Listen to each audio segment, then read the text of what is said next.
Bonjour à toutes et à tous et bienvenue pour cette nouvelle vidéo de... Aujourd'hui, je vais vous montrer quelque chose dont j'ai filé le lien à certains d'entre vous.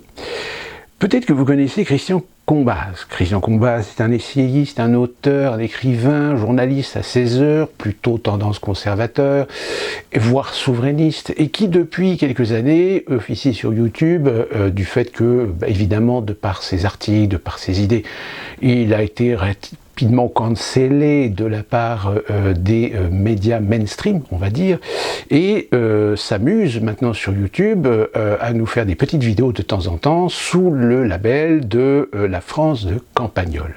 Son concept est très simple, c'est qu'il nous raconte des histoires, comme on raconterait des histoires de ce qu'on a pu entendre au bistrot du coin, d'un petit village de campagne, avec plusieurs personnages, et il traite ainsi de l'actualité ou des événements par l'intermédiaire de discussions avec ces personnages. Alors des personnages qui sont censés être des personnages évidemment fictifs, des personnages qui sont censés représenter à la fois la thèse, l'antithèse, la subjectivité, l'objectivité, et voire même aussi les remarques et réflexions de tendances politiques différentes.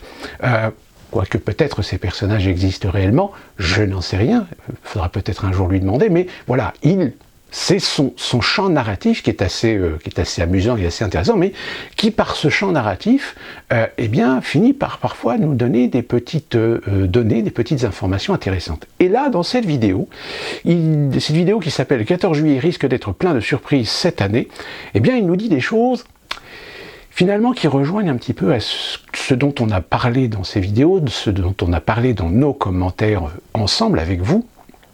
Et vous allez voir, il y a des trucs qui méritent réflexion. Comme souvent, le sujet du jour est parti d'un épisode minuscule. Gustave nous a raconté qu'il était furieux ce matin. Nous étions donc l'après-midi vers 6h30 et la conversation se passait dans mon jardin. Oui, il était furieux parce qu'il avait entassé de vieux montants de fenêtres, des vitres brisées et des seaux de peinture dans son petit fourgon pour aller à la déchetterie. Or, nous étions samedi et il n'avait pas la moindre conscience du fait que nous étions le samedi 8 mai, jour de la Libération. Ce détail ennuyeux qui lui bloquait le fourgon pour au moins 3 jours parce qu'il n'allait pas tout redéballer avant la prochaine ouverture des poubelles, lui a été rappelé par le fait qu'il y avait ce matin-là un peu plus de gens qu'à l'ordinaire devant le café sur la terrasse, à boire leur petit café gobelet là, et par le fait qu'ils portaient tous un masque. Enfin, quand ils ne buvaient pas, ils l'avaient sur le cou. À commencer par notre abonné au Monde, Albert, qui piaffait littéralement à l'idée d'aller déposer une gerbe sur le monument aux morts, comme tous les gens de gauche dans les villages du Sud, parce que dans les villages, ça se passe souvent à l'envers. C'est les gens de gauche qui n'ont pas fait la guerre, qui parlent de la libération, et qui n'en peuvent plus à force de commémorer partout. Et c'est les gens de droite qui souvent l'ont fait, dans la génération de Gustave en tout cas, l'Algérie, qui dédaignent les cérémonies en disant « je vois pas ce qu'il y a à fêter, on devrait plutôt mettre un crêpe noir ». C'est d'autant plus funeste. Alors là, en effet, sur son champ narratif particulier, ce qu'il dit est tout à fait juste, c'est-à-dire que on a plus souvent l'occasion de voir des gens de gauche célébrer, alors que pourtant, idéologiquement, ils sont plutôt antimilitaristes et sont... pour les plus excessifs, plutôt anti-célébration. La guerre, c'est pas bien, la guerre, c'est mal. Mais pour ceux qui sont dans de l'idéologie ou dans la politique, dans le clientélisme, c'est vrai que très souvent, on voit souvent des gens de gauche célébrer avec tout un apparat des façades démocratiques, liberté, droits de l'homiste, etc., que ne peuvent le faire en général la droite, ou c'est vrai qu'en règle générale, les gens conservateurs ont par logique une tradition de fêter ce genre d'événements. A dit Gustave ce matin-là, en parlant à l'abonné au Monde, j'étais pas là mais il l'a raconté, d'autant plus funeste que, comme jour du souvenir, que tout le monde était masqué pour se rendre au monument aux morts de Campagnole, en dépit d'un soleil radieux et d'un vent très fort. Alors Gustave, paraît-il, a fait de l'ironie à la cantonade, c'est le cas de le dire. Il y avait le maire, son adjointe, 4 personnes de leur famille, il y avait l'inévitable type qui attendait un permis de construire et qui faillotait auprès des élus, ça c'est vraiment un classique. Il y avait aussi le président du comité de chasse, l'ancien maire, le type du comité des fêtes, tous les deux, là les 2 derniers, d'anciens communistes qui, comme Albert l'abonné au Monde, semblaient impatients d'obéir aux consignes et de montrer à tout le monde qu'ils appartenaient au bon côté de la société, le bon côté de la force, à savoir en l'occurrence le côté qui mettait son masque sans réfléchir en plein vent, et surtout le côté de la société qui trouvait normal qu'on fête la libération dans un pays soumis, je vous le rappelle, au couvre-feu des 19h par le seul caprice d'une poignée de médecins manipulateurs réunis par un autocrate cinglé. Il y aurait beaucoup à... Dans cette petite description, évidemment, c'est une allégorie au cliché qu'on peut avoir souvent sur les petits villages, les petites villes où la plupart des notables se connaissent et partagent des moments, où ils partagent parfois même des idées, et suivant évidemment quelle est la tendance politique qui est à la mairie, eh bien on retrouve un petit peu les lèche-culs, les lèche-bottes dans toutes ces cérémonies, dans toutes ces festivités, ces événements locaux, municipaux, de petites collectivités locales. Et quand il raconte ça, ça me fait penser à un film que vous n'avez peut-être pas vu, et je vous invite franchement à le voir, parce qu'il est certainement aussi d'autant plus d'actualité, qui est le film Uranus. Uranus qui a déjà plusieurs années, puisque je crois que c'est un film qui date des années 90, et qui relate justement les relations dans un petit village à la libération, et finalement c'est les règlements de compte entre ceux qui ont été des résistants passifs, ceux qui ont été plutôt complaisants, ceux qui ont été assez consensuels pour préserver leurs petits avantages, leur petite vie, leur petit train-train, etc., contrairement à d'autres qui ont participé à leur niveau à résister ou à essayer d'empêcher ou de nuire un petit peu aux intérêts de l'occupant. Et ce film est magnifique. Si vous ne l'avez jamais vu, je vous invite à le voir, parce que je vous mets l'affiche ici. Si je suis désolé, pour un cinéphile, c'est vraiment honteux de ma part de ne pas me souvenir du réalisateur. Et pourtant, c'est un grand réalisateur, mais voilà, faut voir ce film. Et voilà, dans cette petite présentation, et ça fait penser un petit peu à tous ces petits villages où dès qu'il y a du centre d'intérêt, de la politique, etc., on retrouve toujours les mêmes têtes. Dire sur la gauche issue du communisme, de la libération et de l'union de la gauche, selon Mitterrand, mais on en avait là 2 exemplaires, 3 avec l'abonné au Monde, des gens disciplinés jusqu'à l'absence totale de morale, sortis d'un film tellement ils se rendaient peu compte de l'absurde de leur situation, comme me l'a fait observer Gustave le soir même en buvant le pastis, donc il y avait de quoi faire un conte voltairien de tout ça, et je m'y efforce. Il me racontait sa matinée devant Suzanne, Bernard, l'instituteur, le patron du café, et Vladimir, et aussi Giuseppe, le sauvage italien que j'avais mis à l'internet après la mort de sa femme et qui passait son temps désormais devant les webcams en direct de toute l'Italie, à regarder les gens circuler sur les places romaines. Gustave nous a dit, regarde ce Denis là du comité des fêtes, qui organisait les expos estivales quand on pouvait encore le faire. Eh bien, il se foutait totalement à l'époque des tableaux qu'on présentait dans la salle communale. Ce qu'il voulait, c'était faire signer 3 exemplaires d'une paperasserie au langage de plomb. C'était pondre un règlement de l'exposition avec des paragraphes sur la responsabilité et l'assurance. Bref, c'était faire du communisme bien poisseux, bien invasif, bien soviétique, à propos d'une petite expo annuelle où il y avait 2 tableaux, 3 sculptures et 3 poupées en tissu. Ensuite, il y avait l'ancien maire, dont le père était dans la résistance, mais qui, lui, n'a pas connu la guerre, pas même en Algérie, qui a passé sa vie dans les comités de soutien à toute la planète sans jamais bouger d'ici. Et Albert, il y avait Albert aussi, qu'on ne va pas tarder à voir arriver ici, quand il verra qu'on est en train de discuter, et qui partage avec les 2 autres non seulement le gauchisme institutionnel, intellectuel un peu, mais le fait qu'ils ont des voitures à 25 000 €. Elles leur servent à aller aux commémorations de tout le département, masquées jusqu'aux yeux, parfois avec une attestation, et jusqu'à 19h, pas plus. Tout ça pour célébrer quoi? La solidarité populaire, soi-disant, alors qu'ils disent jamais bonjour et leurs enfants non plus. Le partage, alors que c'est des rats enfermés avec leurs masques dans une voiture à écran plat en couleur et qui font 20 bornes pour remplir leur coffre chez Aldi pendant que l'épicier crève. et qui fête la liberté retrouvée, la liberté de la France retrouvée en 1945, alors qu'il se conforme aux règles idiotes, le masque en voiture, le masque en plein vent, le fait de ne pas pouvoir acheter des pantoufles au supermarché, le fait de voir périr sans dire un mot les boutiques non essentielles, comme si l'essentiel n'était pas justement de faire vivre celui qui tient la boutique, et en plus ça... Là, évidemment, il est dans l'allégorie. Il est dans l'allégorie comparative entre les comportements de gens qui, après la libération, se sont un petit peu appropriés le côté un petit peu soulageant, festif, encourageant de la libération, avec tous les aspects évidemment positifs que ça impliquait, de s'éloigner enfin de cette période sombre, etc. Alors que c'était des gens qui, dans cette période sombre, ont été d'une consensualité, mais surtout d'une droiture à respecter les normes et les règles imposées par l'administration vichiste et le biais de la préfecture et par le biais de l'occupant pour ce qui concerne la zone occupée. Et voilà, Et alors attention, ce qu'il dit là, ne pas appliquer à tous les villages de France. Évidemment, tous les villages de France ne sont pas comme ça. Mais c'est d'une manière générale, souvent des personnages connus, des notables connus de certains villages, de certaines petites villes, qui ont ces comportements. C'est les mêmes qui vont voter écologistes, mais qui vont prendre leur voiture pour faire 100 mètres pour aller chercher du pain à la boulangerie. C'est exactement ça. Écoutez, Gustave, il fait remonter, tout en servant un pastis à l'instituteur.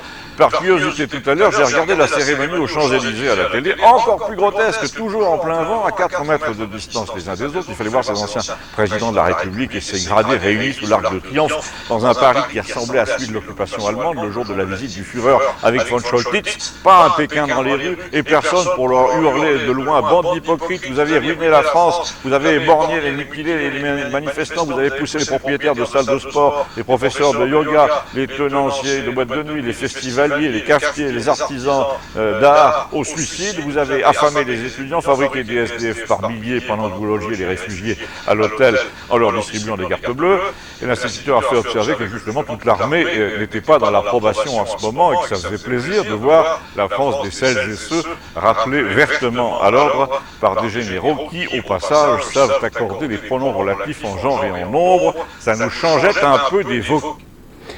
Et là, en effet, les célébrations du 8 mai, le prétexte des restrictions sanitaires, des distanciations encore applicables, etc., ont évidemment servi énormément le fait que Macron s'est fêté son petit 8 mai tout seul, sans public, et d'ailleurs même les images le montrent, hein, il n'y a absolument personne sur les trottoirs, parce que voilà, on ne voulait pas organiser, c'est trop compliqué de gérer les gens et d'obliger les gens de respecter la distanciation, etc., etc. Donc du coup, ils ont fait leur petite fête du 8 mai entre eux. Et autres Pécresse.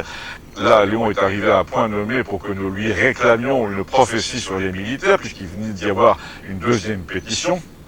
Et Léon nous a répondu: le président est tellement aux abois en ce moment que son premier souci pendant l'année qui vient va être de nous faire coiffer par les forces de maintien de l'ordre au niveau européen, par l'OTAN.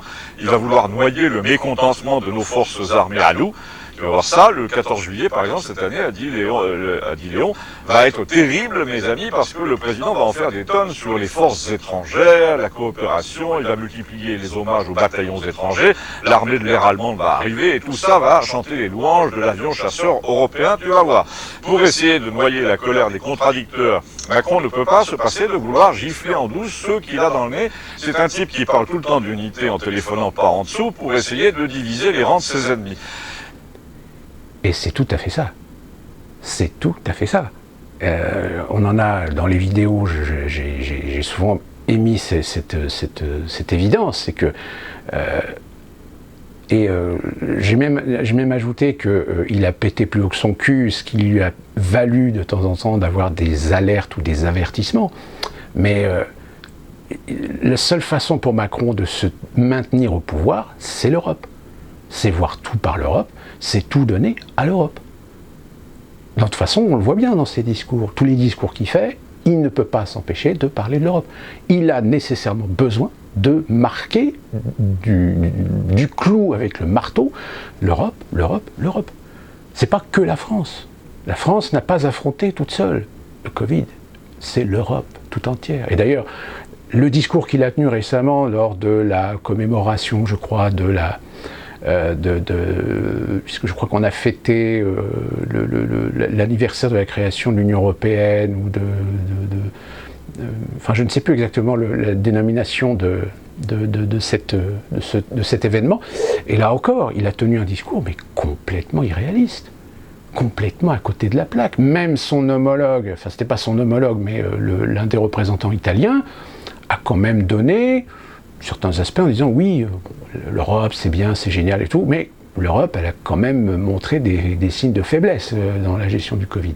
Non, Macron c'est oui, non, l'Europe, super l'Europe, etc. Et en effet, si jamais demain il se passe quelque chose en France, il y a de fortes chances que Macron, le seul issue qu'il aura de se sortir de la merde dans laquelle il est, c'est de faire appel à l'Europe. Sauf qu'il n'y a pas d'armée en Europe.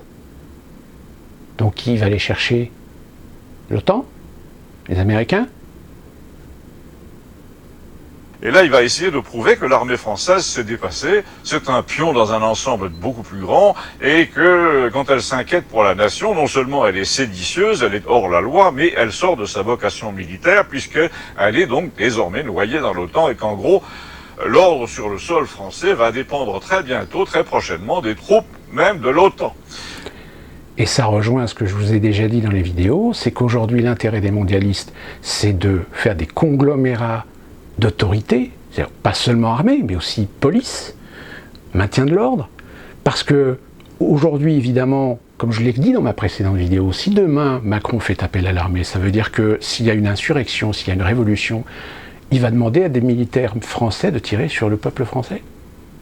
Alors que si vous globalisez les armées, eh bien vous pourrez très bien demander à l'armée ou des unités d'armée, je ne sais pas, bulgares, hongroises, allemandes ou je ne sais quel autre, peut-être pas forcément pays voisins, parce que pays voisins ça risque, mais d'aller chercher même, je dirais, même des contingents de sociétés privées sous le coup d'une autorisation, je ne sais pas, des Pays-Bas par exemple, le tout évidemment orchestré avec l'OTAN. Hein, c'est l'OTAN qui chapeauterait le truc, et on enverrait des contingents ukrainiens, hongrois, bulgares, roumains, de ce que vous voulez, tirer sur les Français, eux, ça s'en foutent.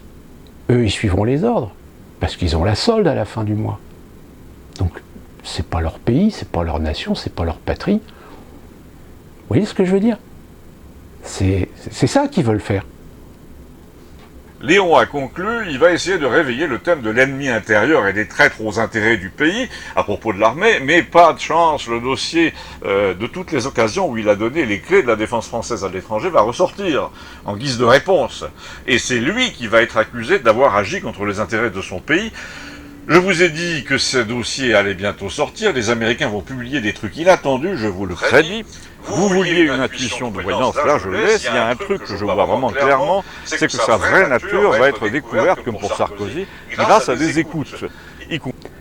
Et ça rejoint ce que je vous ai dit sur une théorie, cette théorie que je vous ai déjà expliquée, que le fait que Macron, comme il a pété trop plus haut que son cul aujourd'hui, ceux qui l'ont mis en place veulent pas le voir briguer un second mandat, sauf qui vont mettre à la place, c'est le problème. Mais en matière de stratégie, faire en sorte que maintenant, ils le savent que si demain on retourne à une vie normale, entre guillemets, c'est-à-dire que les Français retrouveront et recouvreront leurs libertés et leurs droits, chose que d'ailleurs, récemment, on vient d'apprendre que l'Assemblée nationale a finalement refusé de voter la loi de fin de l'état d'urgence, et du coup, le MoDem s'est opposé au En Marche, estimant que la loi, justement, le pass vaccinal, il y avait trop de flou.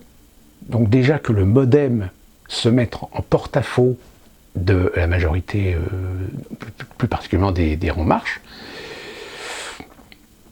il se passe quelque chose. Donc ça veut dire peut-être que, en effet, il y a un plan pour se dire, bon, Macron ne va pas attendre 2022 pour qu'il dégage. C'est une théorie, hein, ça ne veut pas dire ce qui va se passer. Mais c'est une théorie. Et en effet, force est de constater que quand on veut dégager un homme d'État, une des stratégies, c'est tout simplement de l'impliquer. L'impliquer dans un scandale énorme. Alors c'est une stratégie qui fonctionne plutôt bien aux États-Unis, mais est-ce que ça fonctionne en France? Pas sûr, puisqu'on a déjà eu des présidents qui ont été impliqués dans des scandales, mais comme il y a l'immunité, donc ils tiennent leur truc jusqu'à la fin.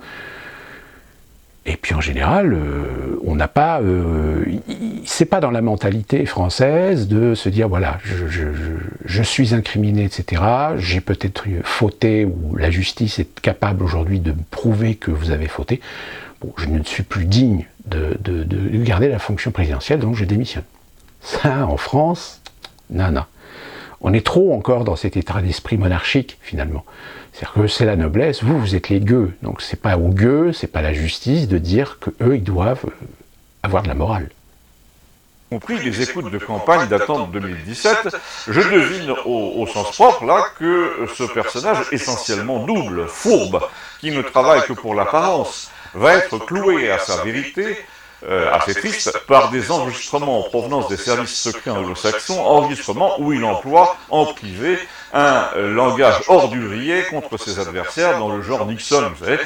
J'ai fait observer là qu'on avait déjà eu le vent d'une conversation où il aurait dit à son ministre de la Santé « Tiens bon, on va les baiser ». Et Gustave a répondu « C'est marrant, dans l'affaire Benalla, il a fait pareil quand l'obsédé des armes là a raconté à un copain, les deux ne sachant d'ailleurs pas qu'ils étaient enregistrés, son entretien avec le président, il a dit que le président l'avait soutenu à mort en disant « on les aura », etc. Mais Léon a dit, je peux même prévoir ce qui va mettre le feu aux poudres, c'est que parmi les enregistrements téléphoniques de ce caractériel, il va y avoir des commentaires très désobligeants sur le général de Villiers après leur prise de bec et sur les militaires en général. Vous vous souvenez de ce que je vous ai dit sur les deux Villiers, les deux frères? Des commentaires privés plus ou moins orduriers, et là, l'armée qui est déjà pas de son côté, va lui tourner le dos quand on va voir sortir ce qu'il dit sur elle en privé. Je te rappelle qu'il a passé 3 heures à essayer de convaincre Villiers, qui a claqué la porte quand même, et là j'écoute mon intuition, et je pense que ça l'a rendu fou, et ce qui se passe en ce moment, c'est la suite de cette affaire. Gustave a dit, là je suis d'accord, je pense qu'il a dû faire un urticaire ce jour-là, parce que cette démission du général de Villiers, c'est tout ce que détestent les pervers narcissiques, être quittés. Là le type lui dit, désolé mais c'est non, et il s'en va, et l'histoire n'est pas finie, puisqu'il a nommé un toutou à sa place, mais que le toutou a maille à partir maintenant avec les généraux qui disent non et qui disent stop, et c'est pas fini cette histoire, parce que j'ai signé moi aussi la fameuse pétition, et que je suis pas le seul. Là il met le doigt quand même sur quelque chose, c'est que pour l'instant, en apparence, en effet, on pense que ce sont des généraux qui, comme d'autres généraux individuellement, il y a plusieurs mois, même quelques années, ont fait la même chose, c'est-à-dire que se sont exprimés. Alors souvent, ils se sont exprimés parce qu'ils ont le droit de s'exprimer, parce que ce sont des généraux à la retraite, mais là, la dernière tribune, ce sont des généraux d'actifs. Et d'ailleurs, actuellement, je peux vous dire que les renseignements généraux, ils sont en train de travailler, mais à arrache-pied, pour essayer de détecter, de savoir identifier ces généraux. Parce que là, ils les ont quand même, ils ont bien là, quoi. Et là, en effet, on peut en effet imaginer que peut-être nous sommes en train de voir un morceau d'un puzzle stratégique qui est en train de se mettre en place. Alors je ne dis pas que c'est vrai, mais je dis que ça peut être, en effet, une option. Seul.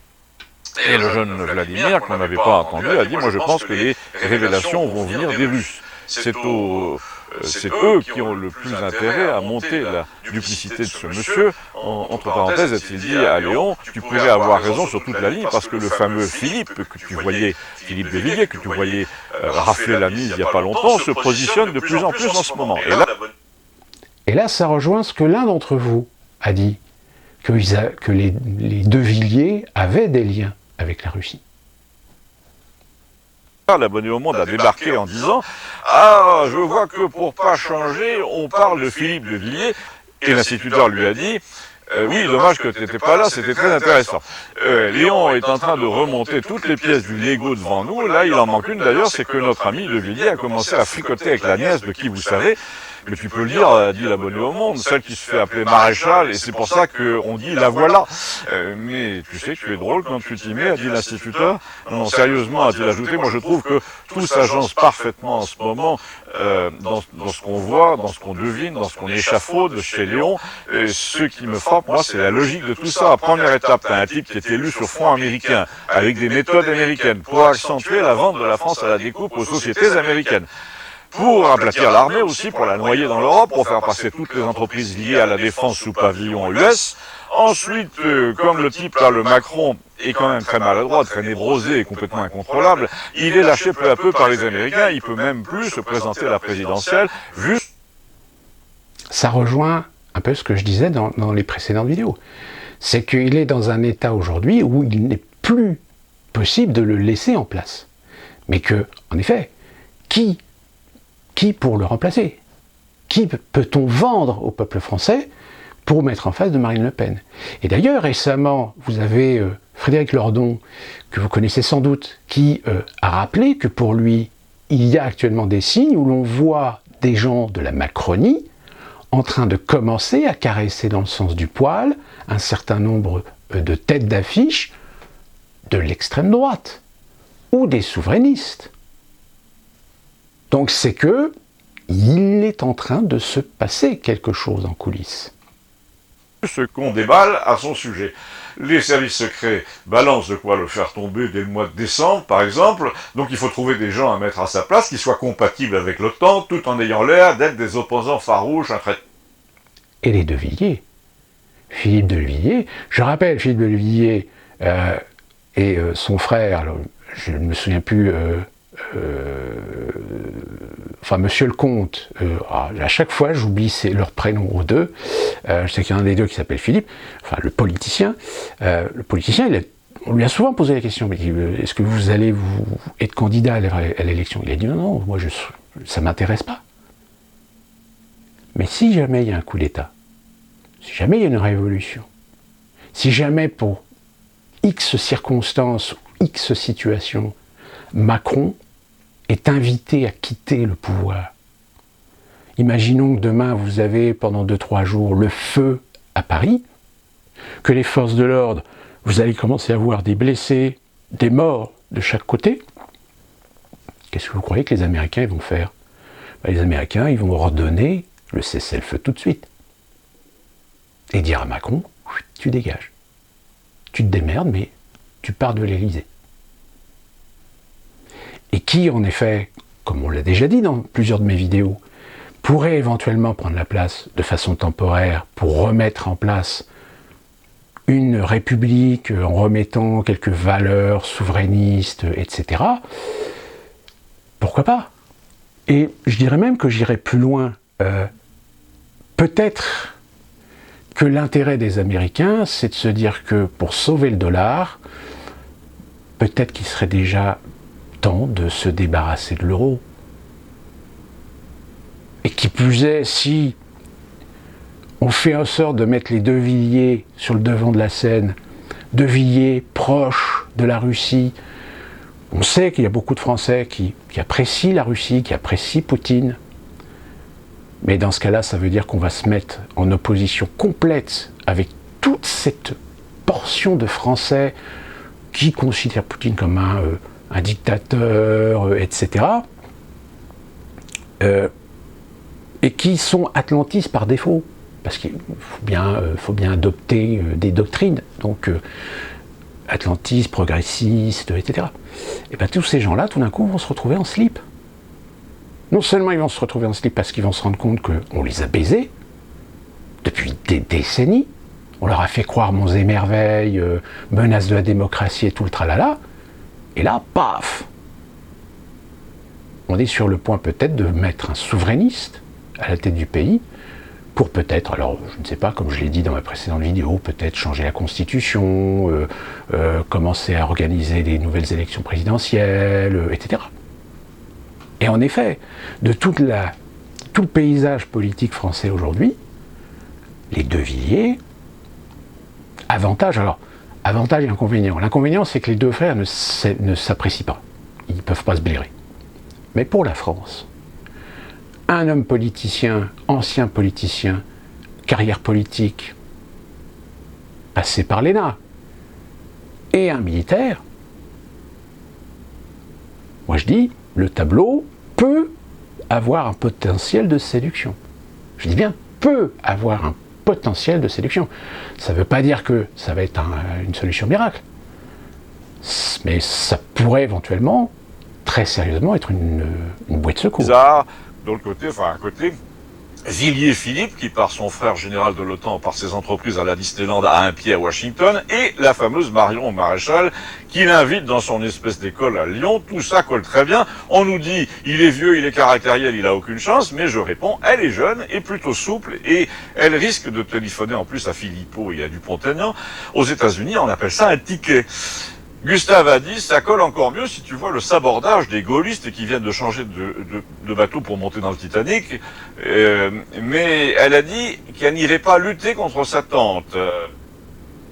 Oui, sauf si sa tante, finalement, reste le dernier parti, ou reste un des partis, comme il vient de le dire avec les Républicains, mais les Républicains, de toute façon, se sont tellement dévoyés qu'aujourd'hui n'ont plus aucune crédibilité auprès du peuple français, et reste le Rassemblement National et les Insoumis.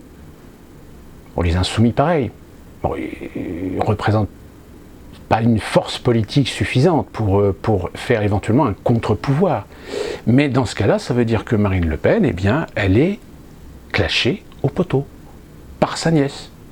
Alors ça, il ne dit pas que Marion Maréchal ferait partie du gouvernement, etc. Mais au moins, vu qu'elle a déjà élagué le terrain avec sa fameux forum des rassemblements des droites souverainistes, il y a 2 ans, à laquelle d'ailleurs Zemmour avait fait partie, j'ai envie de dire, stratégiquement, on commence à voir des puzzles, des pièces de puzzle qui se mettent en place. Alors attention, là, c'est de la théorie, hein. On est dans la pure théorie. On n'est pas dans quelque chose de... Même si il dit que moi je fais de la prémonition, etc. Non, non, c'est de la sémantique. Mais on est là dans un scénario, puisqu'on est à la recherche justement de scénarios, qu'est-ce qui pourrait éventuellement se passer avec un tel gouvernement, avec un tel président. Ben là, on a un scénario qui peut tenir la route. Et je dis non, puisque c'est l'autre, le Villiers, qui va jouer ce rôle-là, a dit l'instituteur. Elle restera légèrement en retrait. Et il a ajouté à l'adresse de Léon, en tout cas, si Macron se retire, on t'offre le champagne, mon vieux, une caisse entière, a surenchéri Gustave. Mais Léon a dit, ne vous réjouissez pas de le voir humilié comme ça par des révélations, parce qu'il va peut-être s'arranger pour négocier son départ, son renoncement, avant que les révélations n'aient lieu, afin de faire passer ce renoncement à l'élection pour un héroïsme, parce que les types comme ça ne sait pas avoir tort. C'est au lieu de l'humiliation, partir, comme je vous l'ai dit, comme ça n'est jamais arrivé dans la République française, tout du moins dans la Ve République, lorsque des présidents étaient impliqués dans des scandales, ils n'ont jamais quitté le pouvoir. Or là, Macron, peut-être qu'il ferait une première, mais en partant, la tête haute. Sauvons l'honneur. En tout cas, a dit Vladimir, moi qui fréquente la Légion au camp militaire, je peux te dire que la Russie a la clé de tout ça et que la Russie ne peut pas le blairer. Là, silence interrogateur, la clé de quoi? Et là, écoutez bien ce qu'il dit, parce qu'il va parler la Légion étrangère. La Légion étrangère, on a beaucoup d'étrangers qui viennent intégrer la Légion étrangère. Et dans la Légion étrangère, en effet, il y a beaucoup de Russes. L'élection française, et là Vladimir a dit, tu sais, les légionnaires russes qui sont très nombreux n'ont pas le droit de s'exprimer, sauf au rayon bière de chez Carrefour Market à Villeneuve, et sauf en russe, et là, crois-moi, ils se lâchent. En plus, par rapport aux légionnaires russes d'autrefois, ils ont un avantage, ils ont tous un portable, ils ont tous Internet, et ça leur coûte pas très cher d'analyser ce qu'on dit en Russie, ils n'ont qu'à ouvrir le haut-parleur. Qu'est-ce qu'on... Petite précision, la grande différence qu'il y a de comportement entre les citoyens français et les citoyens russes, c'est que le citoyen français a par nature une culture pas d'individualisme, mais de capacité d'être autonome, c'est-à-dire de réagir et d'interagir dans la société de façon autonome. C'est le principe même de sa propre liberté individuelle, finalement, qui s'est forgé, qui s'est construit au fil des siècles, pour être un individu à part entière dans la société, dans le fonctionnement même de la République. Alors que les Russes, je rappelle, ils ont quand même connu la féodalité avec les tsars, ensuite ça a enchaîné avec le communisme. Historiquement, on sait comment ça s'est passé, et qui ont connu, mais alors, le terme choc, le terme chaos sont même à la limite très petits comme terme en matière d'impact. Dans les années 90, les Russes se sont pris une claque dans la figure. C'est-à-dire qu'ils sont passés, imaginez, plusieurs générations dans un système où l'État était tout. C'est-à-dire que vous mangiez communiste, vous viviez communiste, vous étiez hébergé par le communisme, vous travailliez communiste, vous gagnez de l'argent communiste. Et du jour au lendemain, on vous dit, ben non, maintenant, il va falloir que vous travaillez, gagnez de l'argent et vous vous démerdez. L'ultralibéralisme. Je rappelle, pour une petite référence, en chiffres, beaucoup de gens bien pensants se reposent toujours sur ce que disait Solzhenitsyn en disant, oui, le stalinisme, c'est 60 millions de morts. Alors en réalité, aujourd'hui, qu'on a accès aux documents du KGB, accès aux documents secrets du communisme, on sait qu'il y a approximativement 2 millions de morts qui ont été victimes du stalinisme. 2 millions. Vous savez combien de Russes, dans les années 90, donc sur une décennie, sont morts d'une manière générale à cause de l'ultralibéralisme, c'est-à-dire à cause du capitalisme pour lequel ils n'étaient pas du tout prêts, pour lequel ils n'étaient pas du tout adaptés, et sur lequel d'ailleurs on les a complètement abandonnés au capitalisme. Et on estime qu'à partir du moment où l'Union soviétique s'est effondrée, c'est-à-dire le 31 décembre 1991, jusqu'à l'arrivée de Poutine au pouvoir, 5 millions de Russes sont morts. Dans la rue, par la pauvreté, par la misère, par l'abandon, par l'écrasement d'un système économique capitaliste, 5 millions de morts. Donc vous voyez un peu, tout est rapport de force. De toute façon, la Russie, on en reparlera parce que il y a beaucoup de choses qui sont occultées de l'histoire de la Russie et qui permettent d'expliquer et de comprendre pourquoi aujourd'hui Poutine est ce qu'il est. Au-delà du cliché qu'on lui met, je ne dis pas qu'il est parfait, comme je pourrais juger aussi de façon assez objective la Chine, parce que ce sont des cultures, parce que ce sont des peuples différents. Et comme je viens de vous l'expliquer, le fait c'est que les Russes, en réalité, ont évolué pendant presque 2 siècles en collectif. La notion d'individualité ne fonctionne pas chez eux, ils fonctionnent en collectif. Une famille, une communauté, un groupe. Mais individuellement, le Russe est paumé, contrairement à nous. Vous voyez déjà cette différence culturelle, elle est très importante pour comprendre comment fonctionne la Russie. Et c'est pour ça que, là, il fait référence à ces Russes, souvent des anciens militaires russes, ou des gros casse-cou, etc., qui vont dans la Légion étrangère, qui viennent de cette société et qui ont un regard sur la France en se disant, oui, en effet, il y a des avantages, mais aujourd'hui, ces avantages sont en train de disparaître à cause de tout ce qu'on connaît, de tout ce dont on parle. Qu'est-ce qu'on dit en Russie ? Déjà, à chaque fois qu'un homme politique occidental prétend que Navalny est un héros, Poutine monte de 3 points en Russie. Ensuite, on dit qu'Erdogan va tomber dès que Poutine le décidera, mais qu'il ne sait pas qui mettre à sa place. Enfin, on dit que toutes ces histoires de colère au sein de l'armée française, c'est uniquement parce que Macron a décidé de tuer nos forces pour faire plaisir à l'Allemagne et donc aux Américains. Donc, je dis, ce serait une opposition contrôlée selon toi. Pas par Macron lui-même, a dit Vladimir, mais par l'OTAN qui veut se défaire de Macron, qui est devenu trop encombrant, trop perso, trop imprévisible. Et si tu veux une preuve, dans la lettre des officiers, dans la lettre des hommes de troupes, là, il n'est jamais question d'un président tombé sur la tête sur le plan sanitaire.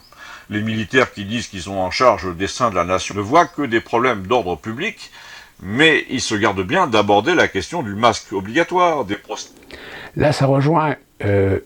L'un d'entre vous a fait justement cette remarque que dans le texte, les militaires ne font pas allusion justement à la gestion sanitaire, la Covid, les masques, etc. Et je vous ai répondu, si vous regardez cette vidéo, je vous ai répondu parce que ce n'est pas leur prérogative, ce sont des militaires. Donc c'est des militaires qui jugent sur du factuel, de leur positionnement, de leur situation, de leur statut. Ils ne sont pas là pour juger les politiques, ou les politiques gouvernementales, le pouvoir législatif, etc. Là, il met un constat de fait d'un danger dans la société française, et donc de fait du peuple français. Le peuple français dont il est le garant de la sécurité. Donc si la sécurité est menacée, là, c'est leur affaire. Mais les décisions, les lois, la gestion de la pandémie, les masques, l'occultation de certaines libertés, etc., ils en sont conscients, je pense. Mais c'est pas leur fonction. C'est pas leur prérogative. Des procédures humiliantes, de la vaccination forcée, des traitements interdits, de la mise sous séquestre de la médecine et des libertés publiques. Quand tu vois Adi Vladimir, ces hauts gradés là, qui parfois sont montés à l'assaut des chars à 25 ans avec une grenade, qui sont tombés dans des embuscades dans le désert, qui ont sauté en parachute avec 25 kilos sur le dos, et qui finissent masqués en plein vent sous l'Arc de Triomphe dans une mascarade totale, tu te dis qu'en fait ils sont dociles sur l'essentiel. Et l'essentiel, c'est que l'Amérique de Bill Gates, de Clinton, de Biden, a pressé un bouton qui leur a dit « Allez les mecs, tous masqués, ne posez pas de questions, vous comprendrez plus tard ». Et il a ajouté « Il n'y a que les Russes et le tiers-monde le moins américanisé qui aient compris ce qui se passe et que c'est un complot économique ». Donc, je dis, Villiers est aussi naïf que les autres sur ce plan-là. Léon a dit « Je pense qu'il croit que sa conduite à la fin dépendra de la Providence, qu'il improvisera sur le moment, et que l'Amérique peut lâcher l'Europe sur un claquement de doigts en disant « Pour qui vous prenez-vous? Vous n'êtes qu'un marché pour nous ». Et là, il va leur répondre la main sur le cœur « Nous sommes aussi une civilisation ». L'Allemagne, jusqu'ici, pouvait d'ailleurs en dire autant de l'Amérique. Vous n'êtes qu'un marché pour nous. Mais il y a eu l'affaire du trucage des Volkswagen et des sanctions terriblement chères pour le pays. Et là, l'Amérique leur a dit « On vous écrase quand on veut ». Du coup, l'Allemagne a fini par s'apercevoir que le marché russe, c'est pas mal non plus, d'autant que les Russes sont capables de remettre de l'ordre en Europe militairement. Et surtout quand le pouvoir allemand, ou tout du moins la structure démocratique allemande, dépend aujourd'hui de politiques écologiques très influentes.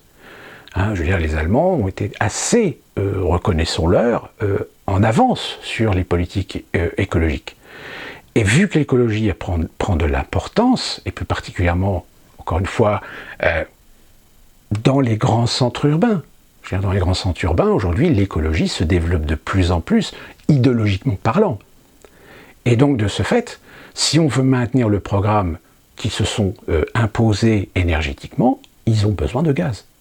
Et aujourd'hui, quels sont ceux qui peuvent leur fournir le gaz qui leur sera utile pour compenser la disparition progressive des usines à charbon? Ce sont les Russes. Regardez l'affaire du fameux Stream 2, Gaz Stream 2, Gulf Stream 2, c'est ça, oui, qui se trouve dans le Nord. Tout est lié, finalement. Tout, vous comprenez là un petit peu, voir tout d'un coup les pièces du puzzle là, qui se mettent en place. Le bon test, a dit Vladimir, c'est Erdogan. Si Poutine se le paye, si Poutine sauve la Grèce, il devient le roi de l'Europe. Et Villiers, a dit l'abonnement, devient son vassal.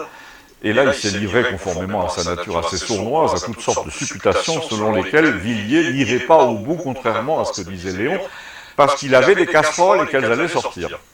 Alors là, Léon a dit patiemment, écoute, entre un procédé tellement commun qu'il en devient ridicule et qui consiste pour Macron à faire sortir des trucs, soit financiers, soit sexuels, sur son adversaire avant l'élection, entre ça et un enregistrement où le président dit à l'un de ses copains « on va bien les baiser ces pauvres connards », il y a un monde de différence et l'opinion se retourne complètement quand elle est mise en face de la duplicité absolue de ces dirigeants comme là. Là, je me suis permis de conclure par une comparaison que j'ai déjà faite en avril 2017 sur YouTube, vous trouverez le lien en dessous, entre Macron et l'horrible Tricatel, le méchant dans l'aile ou la cuisse, qui, lors d'un débat ayant laissé son micro ouvert, est avisé par l'un de ses adjoints que ses détracteurs sont entrés dans son usine de saucisses artificielles, et il lui répond à peu près « Vous vous arrangez pour les neutraliser, et ça fera un peu plus de saucisses, tant pis ». L'enregistrement de cet échange passe sur les ondes à la fin du film, et là, il y a chute immédiate et irrémédiable du méchant de l'histoire. Mais Léon dit qu'il va négocier pour qu'on ne passe pas l'enregistrement. Mais Léon a répondu, la seule chose que je peux vous dire, c'est qu'il vaut mieux qu'on passe cette bande, parce que sans ça, du macro-Léon, là, vous allez en prendre pour 20 ans. Avec moins de morts, a dit l'abonné au Monde. Ça dépend si tu comptes ou non les morts de faim, les suicidés, les égorgés, les gens qui n'ont pas consulté à cause du Covid. Et ça fait beaucoup. À bientôt, merci. Donc vous voyez là, alors ça reste une théorie, mais une théorie qui se tient. C'est-à-dire que ça rejoint totalement ce que je disais dans des précédentes vidéos, c'est qu'aujourd'hui un personnage, un leader qui ressortirait avec véritablement l'ambition de remettre la France dans une position tant sociale, économique que politique à l'échelle internationale comme nationale, s'il n'a pas de collusion, s'il est en totale abnégation de tout intérêt politique ou géopolitique, eh bien il y a de fortes chances qu'on applique sur lui la théorie du tuer le poulet ou l'œuf, ou la poule ou l'œuf. Vous voyez ce que je veux dire?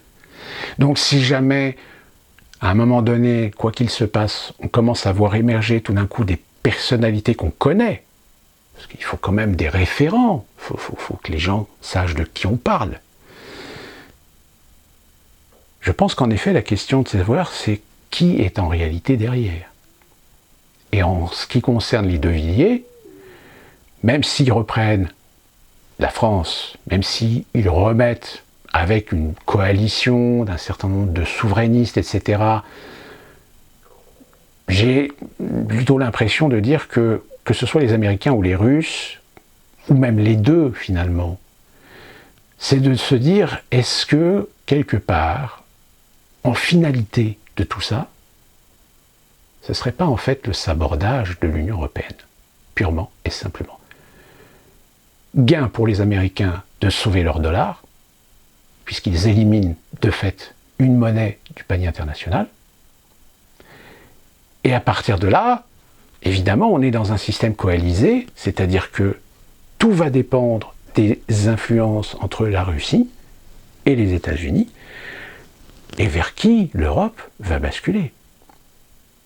D'où ce petit jeu de se dire, est-ce que les Américains ont tout intérêt à renforcer leur positionnement et leurs influences par l'intermédiaire de l'OTAN, en balayant l'Union européenne, en faisant capoter l'euro, en laissant ou en aidant des souverainistes sous couvert du manteau pour reprendre des positionnements, des monnaies, mais si jamais la France reprenait une monnaie souveraine, si l'euro s'effondre, que l'Allemagne, la Belgique, les Pays-Bas, l'Italie, l'Espagne, la Grèce et tout ça reprenaient une monnaie, leur monnaie ne serait évidemment pas suffisamment puissante pour être des monnaies internationales. Donc quelle monnaie, sur quelle monnaie ils s'adosseraient?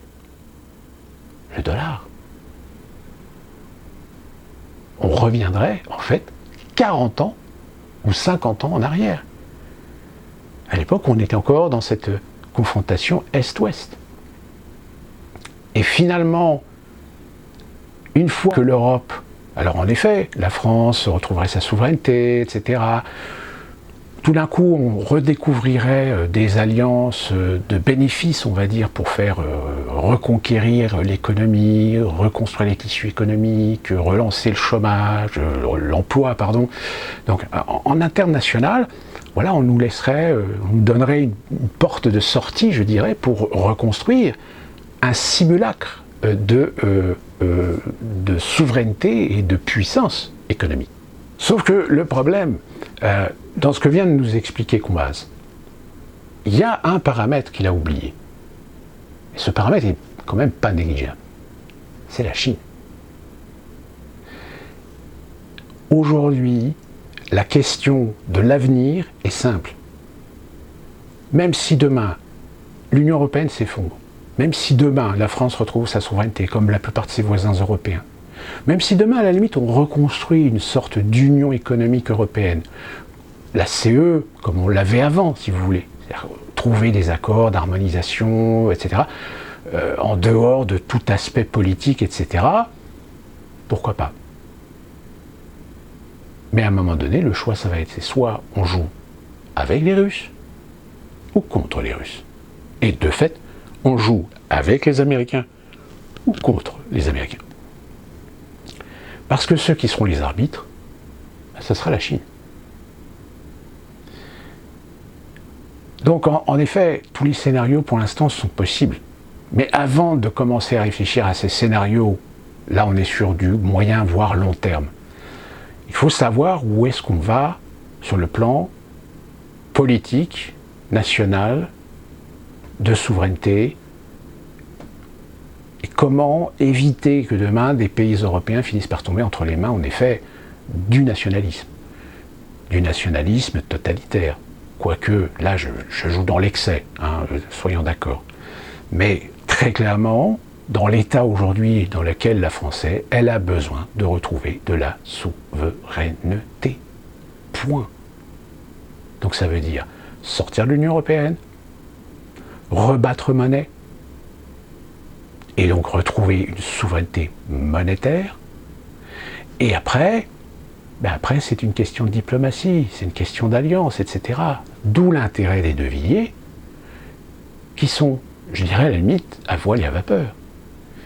À voile, parce qu'ils ont des affiliations, parce qu'ils ont des liens d'intérêt avec la Russie. À vapeur, parce que ce sont des atlantistes. Qui ne, je dirais à la limite, pourquoi pas aussi jouer sur les deux tableaux. Jouer sur les deux tableaux pour peut-être, à un moment donné, se projeter encore plus loin, c'est-à-dire là se projeter sur une Russie intégrée à l'Europe en tant que partenaire, mais une Russie post-Poutine. Parce que Poutine n'est pas éternel. Il y a un moment donné où il va falloir qu'il passe la main. Il va passer la main à qui? Là, lui aussi, il est en face de ce problème. C'est à qui il peut avoir confiance pour laisser les clés d'un pays qu'il a redressé. Et qui, évidemment, du fait qu'il a redressé, qui est un trublion, qui est un pays qui s'oppose à l'imposition d'un monde unipolaire dont on sait pertinemment que ceux qui vont vouloir avoir les commandes et les leviers, c'est les Américains.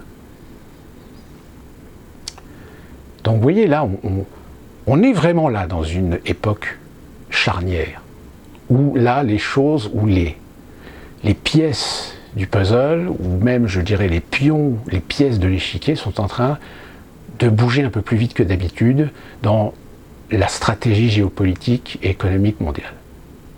Avec évidemment, peut-être un apport qui nous donnera déjà quelques réponses au mois de juin, avec le forum de Davos, savoir qu'est-ce qu'ils vont décider. Est-ce qu'ils vont mettre en place le grand reset, ou est-ce qu'au contraire, c'est pas le moment, la situation n'est pas propice, etc. Allez savoir. On n'en sait rien pour l'instant. Mais ce que vient de nous expliquer Combas, en effet, c'est un scénario sur lequel j'ai déjà donné quelques briefs d'informations concernant les deux Villiers, concernant les possibilités d'interaction. Comme je l'ai déjà expliqué, je pense qu'il serait très pas du tout bénéfique qu'on fasse un coup d'État militaire, même si les militaires sont sous contrôle d'une instance civile, genre comité de salut public, comité de résistance, que vous voulez. Et de trouver une solution, c'est-à-dire aller trouver les Américains, je dis bien là par contre les Américains, pas les mondialistes, les Américains, pour dire voilà, il faut qu'on trouve une solution. Et ça, je pense que c'est ce qui est en train de se passer.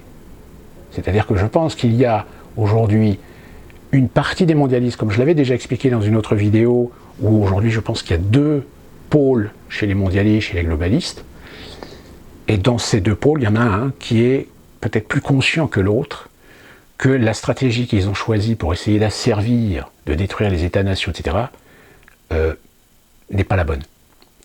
Et qu'on va droit au clash. Donc il faut essayer de trouver une autre solution. Une autre solution qui sera évidemment sous le couvert, au niveau des peuples, de révolution, mais de révolution pacifique, etc. Et comme l'a expliqué Combaz, en effet, trouver le moyen d'impliquer Macron dans un scandale qui l'obligerait à quitter le pouvoir. Bon, sauf qu'on est quand même maintenant à 1 an des élections de 2022. Pour moi, c'est pas forcément un scénario tangible. D'autant plus que l'autre pôle mondialiste, eux, c'est des fanatiques, eux, ce qu'ils veulent, c'est accomplir ce pourquoi Macron a été mis en place. Et comme il l'a complètement merdé, mais qu'ils n'ont personne d'autre à mettre à la place, allez savoir s'ils ne vont pas se faire en sorte d'essayer de le garder en place. De remettre peut-être 2-3 laisses, mais de l'obliger à accélérer le mouvement de ce pourquoi il a été mis en place, c'est-à-dire la destruction de la France, purement et simplement.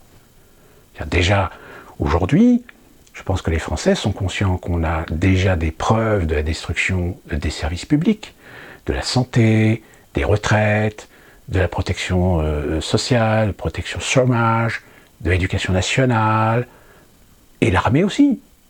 L'armée va y passer, puisque comme il le dit très justement, on le sait que de toute façon, il y a une envie de fédéraliser les armées européennes. Donc ça veut dire que la France serait obligée de mettre sa dissuasion nucléaire au service de l'Europe. Et comme l'Europe n'a pas de structure, ou n'a pas de souveraineté militaire, on va dire, ce serait l'OTAN qui en aurait la charge.